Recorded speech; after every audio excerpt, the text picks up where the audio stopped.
1 Korintus pasal 5.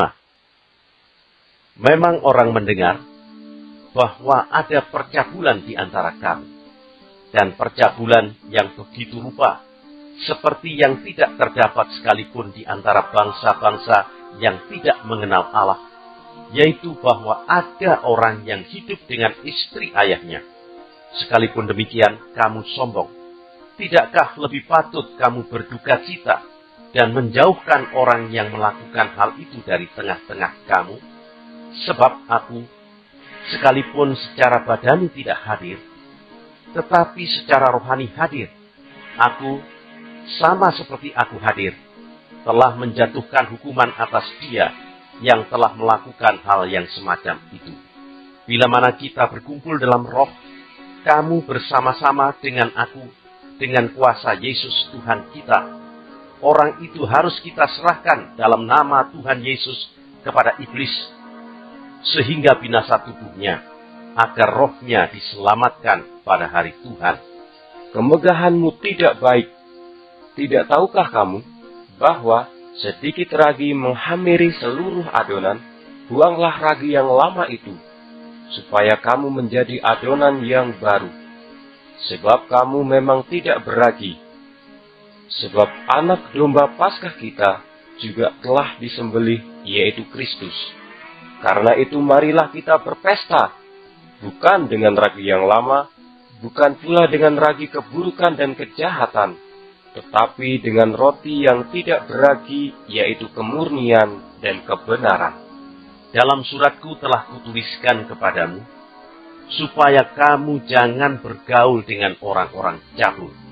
Yang aku maksudkan, bukanlah dengan semua orang cabul pada umumnya dari dunia ini, atau dengan semua orang kikir dan penipu, atau dengan semua penyembah berhala, karena jika demikian, kamu harus meninggalkan dunia ini. Tetapi yang kutuliskan kepada kamu ialah, supaya kamu jangan bergaul dengan orang yang sekalipun menyebut dirinya saudara, adalah orang cabul, kikir, penyembah berhala, pemfitnah, pemabuk, atau penipu. Dengan orang yang demikian, janganlah kamu sekali-kali makan bersama-sama. Sebab, dengan wewenang apakah aku menghakimi mereka yang berada di luar jemaat? Bukankah kamu hanya menghakimi mereka yang berada di dalam jemaat? Mereka yang berada di luar jemaat akan dihakimi Allah. Usirlah orang yang melakukan kejahatan dari tengah-tengah kamu. 1 Korintus pasal 6. Apakah ada seorang di antara kamu yang jika berselisih dengan orang lain, berani mencari keadilan pada orang-orang yang tidak benar dan bukan pada orang-orang kudus? Atau tidak tahukah kamu bahwa orang-orang kudus akan menghakimi dunia? Dan jika penghakiman dunia berada dalam tangan kamu, tidakkah kamu sanggup untuk mengurus perkara-perkara yang tidak berarti? Tidak tahukah kamu bahwa kita akan menghakimi malaikat-malaikat? Jadi, apalagi perkara-perkara biasa dalam hidup kita sehari-hari. Sekalipun demikian, jika kamu harus mengurus perkara-perkara biasa, kamu menyerahkan urusan itu kepada mereka yang tidak berarti dalam jemaat. Hal ini kukatakan untuk memalukan kamu. Tidak adakah seorang di antara kamu yang berhikmat, yang dapat mengurus perkara-perkara dari saudara-saudaranya? Adakah saudara yang satu mencari keadilan terhadap saudara yang lain? Dan justru pada orang-orang yang tidak percaya, adanya saja perkara di antara kamu yang seorang terhadap yang lain telah merupakan kekalahan bagi kamu. Mengapa kamu tidak lebih suka menderita ketidakadilan? Mengapakah kamu tidak lebih suka dirugikan? Tetapi kamu sendiri melakukan ketidakadilan dan kamu sendiri mendatangkan kerugian. Dan hal itu kamu buat terhadap saudara-saudaramu.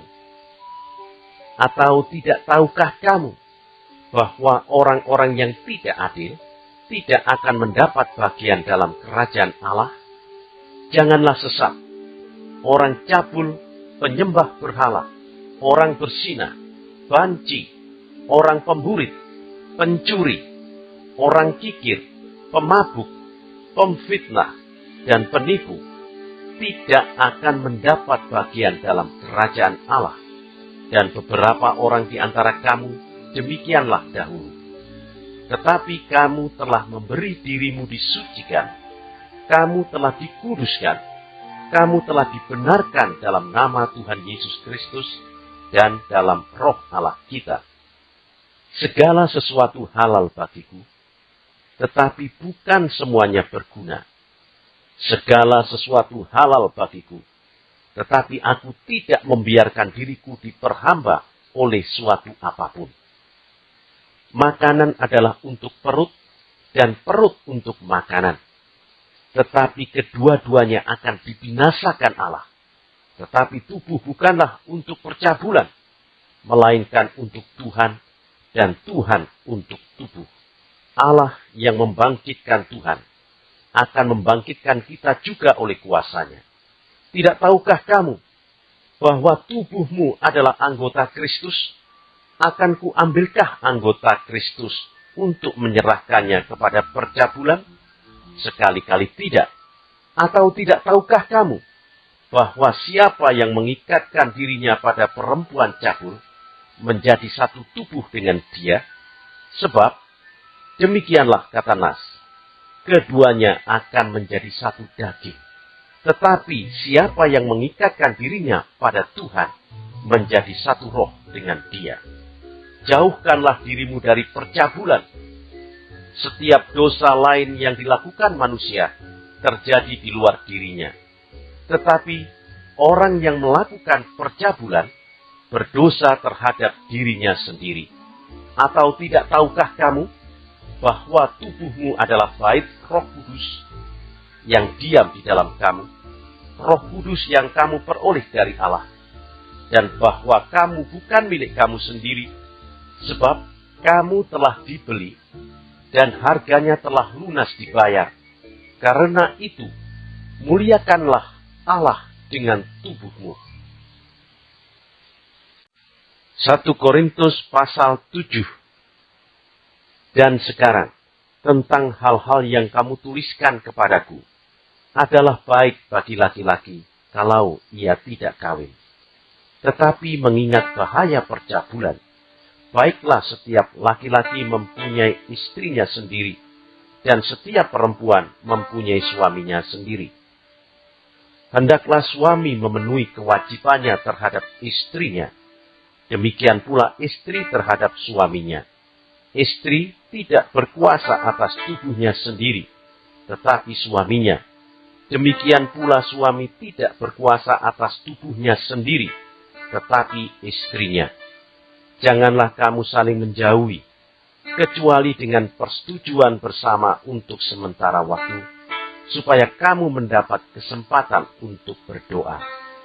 Sesudah itu, hendaklah kamu kembali hidup bersama-sama, supaya iblis jangan menggodai kamu, karena kamu tidak tahan bertarak. Hal ini kukatakan kepadamu sebagai kelonggaran, bukan sebagai perintah. Namun demikian, alangkah baiknya kalau semua orang seperti aku. Tetapi setiap orang menerima dari Allah karunia-Nya yang khas, yang seorang karunia ini, yang lain karunia itu. Tetapi kepada orang-orang yang tidak kawin dan kepada janda-janda, aku anjurkan, supaya baiklah mereka tinggal dalam keadaan seperti aku. Tetapi, kalau mereka tidak dapat menguasai diri, baiklah mereka kawin. Sebab lebih baik kawin daripada hangus karena hawa nafsu. Kepada orang-orang yang telah kawin, aku tidak, bukan aku, tetapi Tuhan, perintahkan supaya seorang istri tidak boleh menceraikan suaminya. Dan jikalau ia bercerai, ia harus tetap hidup tanpa suami, atau berdamai dengan suaminya. Dan seorang suami tidak boleh menceraikan istrinya. Kepada orang-orang lain, aku, bukan Tuhan. Katakan, kalau ada seorang saudara beristrikan seorang yang tidak beriman, dan perempuan itu mau hidup bersama-sama dengan dia, janganlah saudara itu menceraikan dia. Dan kalau ada seorang istri bersuamikan seorang yang tidak beriman, dan laki-laki itu mau hidup bersama-sama dengan dia, janganlah ia menceraikan laki-laki itu. Karena suami yang tidak beriman itu dikuduskan oleh istrinya, dan istri yang tidak beriman itu dikuduskan oleh suaminya. Andai kata tidak demikian, niscaya anak-anakmu adalah anak cemar, tetapi sekarang mereka adalah anak-anak kudus. Tetapi kalau orang yang tidak beriman itu mau bercerai, biarlah ia bercerai. Dalam hal yang demikian, saudara atau saudari tidak terikat.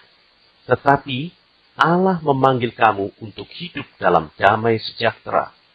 Sebab bagaimanakah engkau mengetahui, hai istri, apakah engkau tidak akan menyelamatkan suamimu? Atau bagaimanakah engkau mengetahui, hai suami, apakah engkau tidak akan menyelamatkan istrimu? Selanjutnya, hendaklah tiap-tiap orang tetap hidup seperti yang telah ditentukan Tuhan baginya, dan dalam keadaan seperti waktu ia dipanggil Allah. Inilah ketetapan yang kuberikan kepada semua jemaat. Kalau seorang dipanggil dalam keadaan bersunat, janganlah ia berusaha meniadakan tanda-tanda sunat itu. Dan kalau seorang dipanggil dalam keadaan tidak bersunat, janganlah ia mau bersunat. Sebab bersunat atau tidak bersunat tidak penting. Yang penting ialah mentaati hukum-hukum Allah. Baiklah tiap-tiap orang tinggal dalam keadaan seperti waktu ia dipanggil Allah. Adakah engkau hamba waktu engkau dipanggil? Itu tidak apa-apa. Tetapi jikalau engkau mendapat kesempatan untuk dibebaskan, pergunakanlah kesempatan itu. Sebab seorang hamba yang dipanggil oleh Tuhan dalam pelayanannya adalah orang bebas milik Tuhan. Demikian pula orang bebas yang dipanggil Kristus adalah hambanya. Kamu telah dibeli dan harganya telah lunas dibayar. Karena itu, janganlah kamu menjadi hamba manusia. Saudara-saudara, hendaklah tiap-tiap orang tinggal di hadapan Allah dalam keadaan seperti pada waktu ia dipanggil. Sekarang tentang para gadis. Untuk mereka aku tidak mendapat perintah dari Tuhan.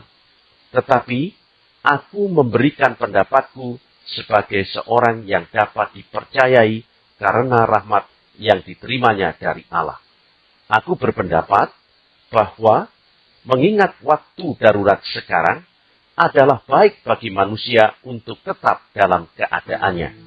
Adakah engkau terikat pada seorang perempuan? Janganlah engkau mengusahakan perceraian.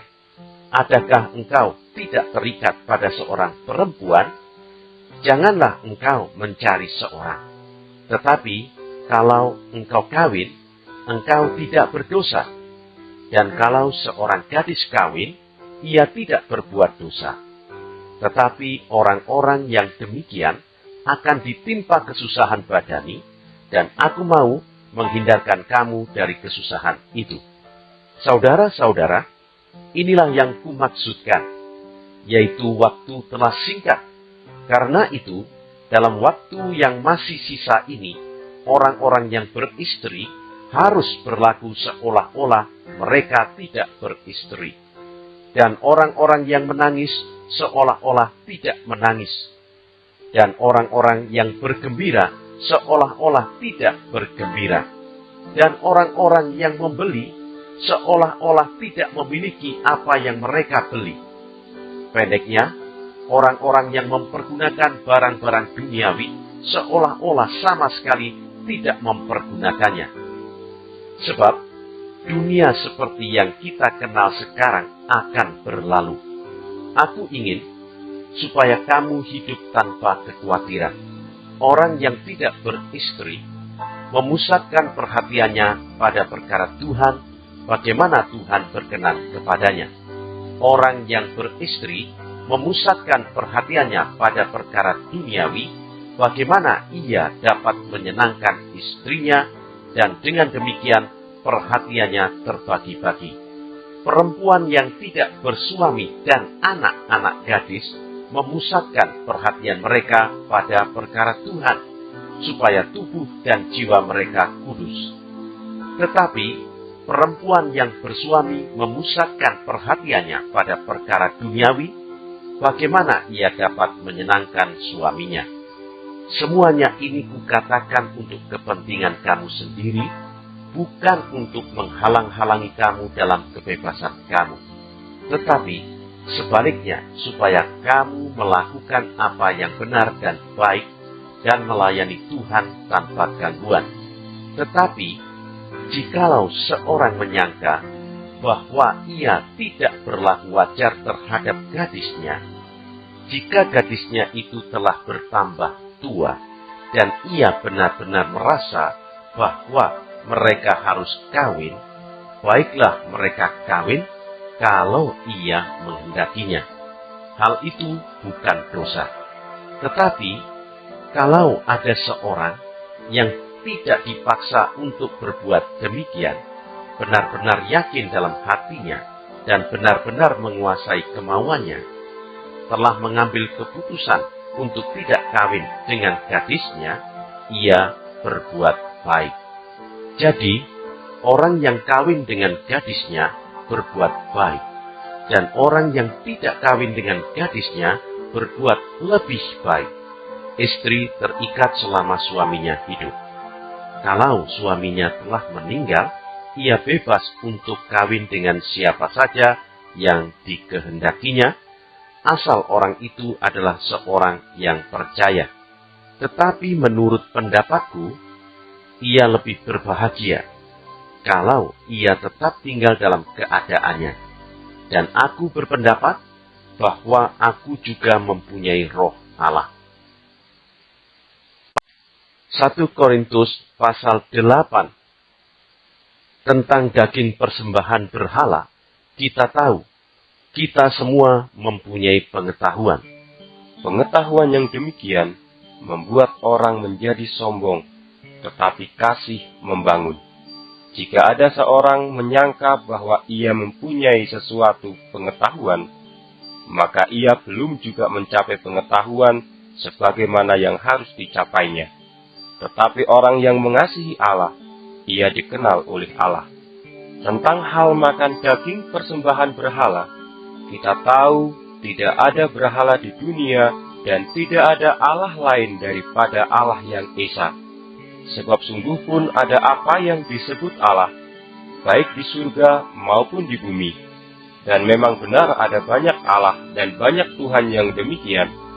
Namun, bagi kita hanya ada satu Allah saja, yaitu Bapa, yang daripadanya berasal segala sesuatu, dan yang untuk Dia kita hidup, dan satu Tuhan saja, yaitu Yesus Kristus, yang olehnya segala sesuatu telah dijadikan, dan yang karena Dia kita hidup.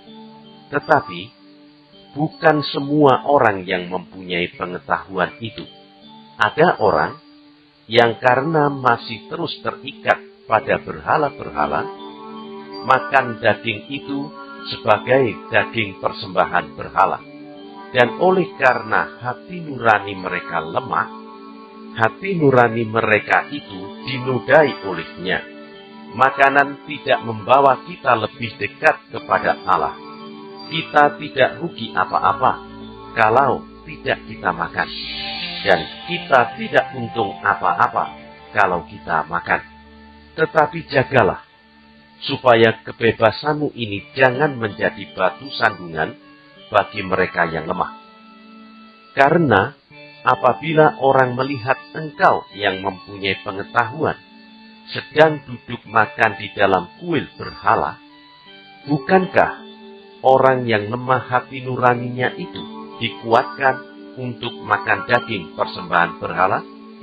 Dengan jalan demikian, orang yang lemah, yaitu saudaramu, yang untuknya Kristus telah mati, menjadi binasa karena pengetahuanmu. Jika engkau secara demikian berdosa terhadap saudara-saudaramu dan melukai hati nurani mereka yang lemah, engkau pada hakikatnya berdosa terhadap Kristus. Karena itu, apabila makanan menjadi batu sandungan bagi saudaraku, aku untuk selama-lamanya tidak akan mau makan daging lagi, supaya aku jangan menjadi batu sandungan bagi saudaraku. Bagi warga sorga yang mau dapat pemberitahuan video terbaru, silahkan klik subscribe dan paling penting jangan lupa untuk klik aktifkan loncengnya ya. Warga sorga terkasih, tolong bantu beri saya semangat upload video baru dengan kasih like ya. Ayo warga sorga menjadi berkat bagi orang lain dengan membagikan video ini ya. Tuhan Yesus Kristus memberkati kita warga sorga. Amin. Ingat, dalam kitab Filipi 3 ayat 20 tertulis firman Tuhan, karena kewargaan kita adalah di dalam sorga, dan dari situ juga kita menantikan Tuhan Yesus Kristus sebagai Juru Selamat.